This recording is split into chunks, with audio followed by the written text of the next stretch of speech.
Hey guys, it's Miss K and I'm back with another video.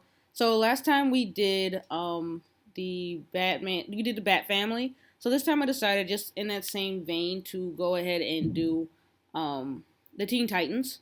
So we're gonna start off here with Starfire. I was going to do the ones from the DCAU originally, but I decided that I was going to instead go with the ones from the old Cartoon Network show, just because that one was really fond of my heart and how I got introduced to the Teen Titans in the first place and before I started collecting them.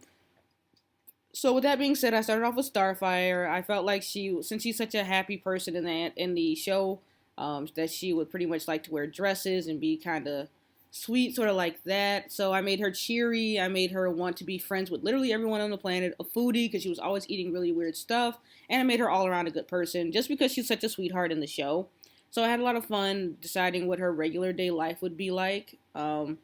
Just because we never really get to see her outside of her outfit that she normally wore on the show. Cartoon characters normally wear the same outfit every single day, which didn't change. That didn't really change until like the mid 2000s. But that's beside the point. So I made her orange. I did the best I could do with her orangeness.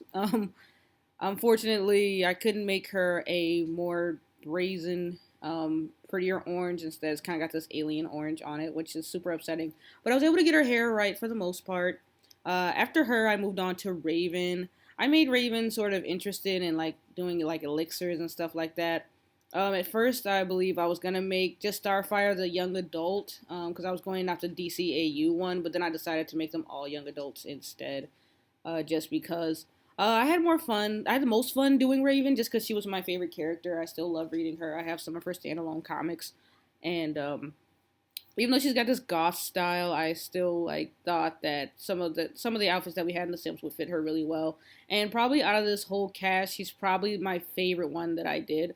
I definitely messed up and did not make her a spellcaster, and that's probably where I like really messed up. But it's okay. I'll probably do it next time. So like the Bat Family, these guys will also be in the gallery. So with Raven, even though I didn't want to make her all doom and gloom, the black clothes were really hard to stay away from, mostly because my own personal wardrobe is mostly black.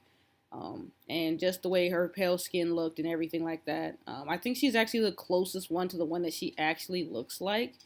So that's like a huge kudos. And I think the person that's furthest from what they look like is probably going to be Beast Boy, which I believe I move over and do him next after her. Even though I had changed her, I think, to an adult, I think I forgot to put an extra trait for her. So when you guys see her in the gallery, sorry about that. And just download her and kind of fix that part of her. But after that, yeah, I forgot to give her another trait. I can see it right now. After her, I went ahead and moved on to Beast Boy.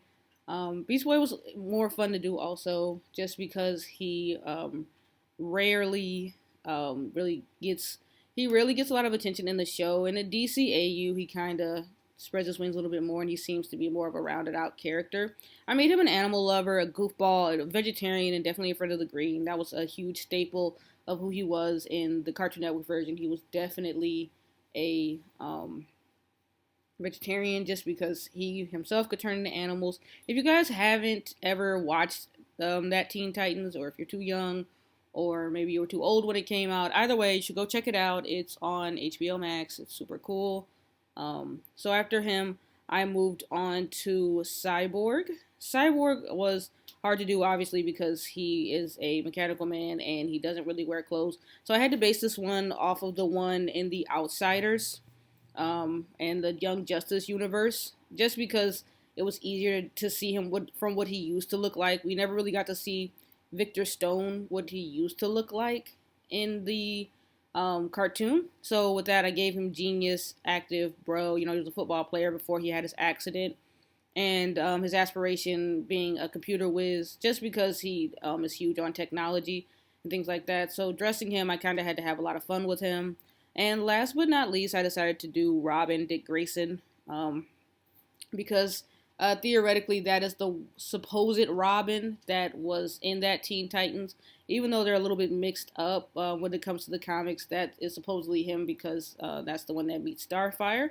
So with Robin, since I had done the previous Bat Family one, I try not to make him look too much like that one, but I did pull inspiration from that one. Um, so he looks a little different. I made him a perfectionist because he's a little unhinged in the other one, based off of how he deals with Slade. Very confident. I made him extremely ambitious, and wants to be the leader of the pack because he was the leader of the Teen Titans. And pretty much, like I said, I tried to dress him like the Bat Family one, but he ended up kind of turning out more like him. This one isn't so close to Batman, as he's already taken off on his own and he's his own man.